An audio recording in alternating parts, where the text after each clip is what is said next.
All right, welcome back to the channel. So I wanted to give you guys an update as far as what's going on with my car. So pretty much I got a call from the shop saying that my valve guides had dropped in my heads because of an overheating issue that I had.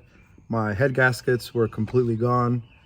But I kind of knew my car was leaking coolant because of the smoke coming out of the exhaust on the top end of a pool. But the reasoning behind that was because apparently the shop that installed my engine the first time, not them, the one I'm at now, but they actually impacted on my freaking cam gears. So now I have to get new ones. They installed the cylinder 4 cooling mod wrong, which is why my car overheated and cracked my freaking head gaskets. And another reason is because pushing 500 horsepower to Subaru OEM gaskets is not a good idea either. But anyways, that's where we're at right now. So I have a few options. I have option one, which is to deck the heads, rebuild them with OEM components, stainless steel guides, and stainless steel valves and stuff like that, and push the initial power that I wanted to. Or I can upgrade to a Brian Crowder setup, stage 2 cams, all the good stuff for $4,000, and then push the 700 horsepower that I kind of wanted to do in the first place. The pricing is $2,000 difference.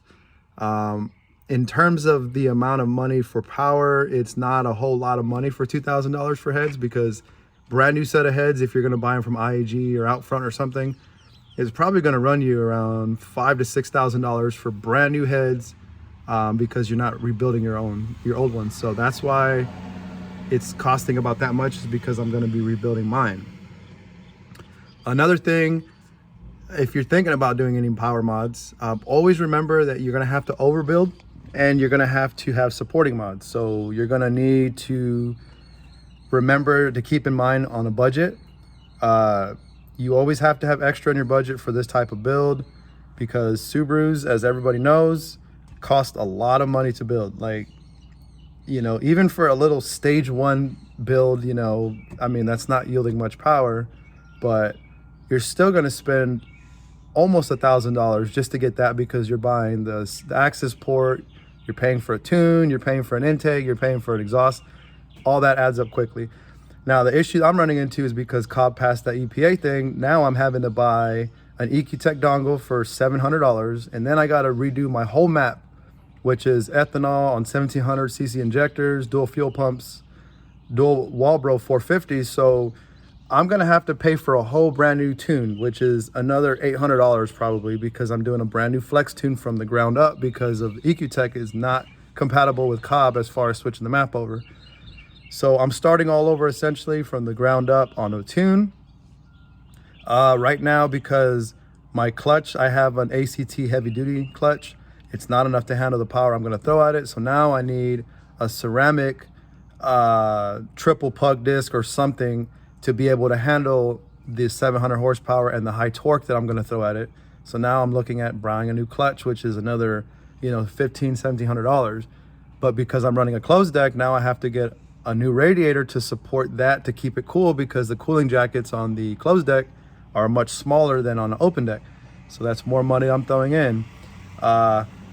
It's adding up very quickly. So you have to remember that when it comes down to building a car, you have to remember that machining is going to be involved, because you can't just keep removing the heads and swap into a new block and remove the heads, because you're going to start messing up the thread inserts. The mating surfaces are not going to be smooth, so you got to pay for machining. There's also a turnaround time. It's going to take 4 weeks to get the heads back. So on top of all the money I'm throwing into it, I'm also having to wait 4 weeks to get everything back. So it's going to take longer for me to get my car. I still have to do the 1,000 mile break-in, and then I can start tuning. So it's going to be a couple months before I actually feel any real power. And at the end of the day, once I feel the power, at that point I will feel like, okay, this build was all worth it. All the stressing and everything is going to be worth it at the end, whenever I'm pushing the real power. So I just wanted to give you guys an update as far as what's going on with my car. If you have any questions as far as what a build, you know, what you would need for a build, especially like a 500, because I was already at 500 horsepower, and that's to the wheel, you know, tuning on Mustang dyno. Just ask in the comments. I can even do a video as far as breakdown on what it's going to cost to get there. I actually have all my receipts because I buy all my parts from New Provisions. Nick is very good at, very good customer service. He's always answering my emails. So I have all of my build essentially on that website as far as receipts go, and prices are all there. So I can kind of more or less tell you, what it would cost for 500. The one thing that you have to remember when it comes to a build, you cannot build cheap. So if you're thinking, well, this clutch is rated for 600 torque and you're pushing 600 torque, you cannot buy a clutch that's rated at its max capability of 600 torque, because you're just going to mess up that clutch. Hence why I need a $1,700 clutch, because the clutch that I need is 1,000 foot-pound torque. Even though I'm pushing 700, you want to be under the capability of the max amount of foot-pounds that it can handle. So that's what you have to keep in mind when you're building.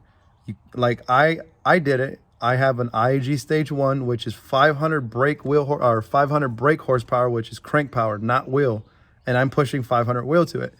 I got lucky that my block didn't blow up, because my block is still good. They took it out. The head suffered, but not the block. But that's a gamble, because that block is not meant to handle 500. But at the end of the day, IAG is underrating their power values. So that way, when they sell you a block and you're pushing 500 wheel and it breaks, you're not going back to them and saying, hey, you said this block can handle 500. Why is it not doing that? Because they don't know who installed it. They don't know what quality parts you're using. So you have to keep in mind that when you're buying something, you want to buy something with over the limit of what you're going to be doing. So that way you fall into the efficiency range. Just like your turbo, you don't want to buy, an FP black and try to push 600, because you're actually going to be out of the max efficiency range for what that turbo can flow. So hence why everybody goes rotated at 600 plus. Anyways, that's all for this video. If you have any questions, comment down below. I can answer some.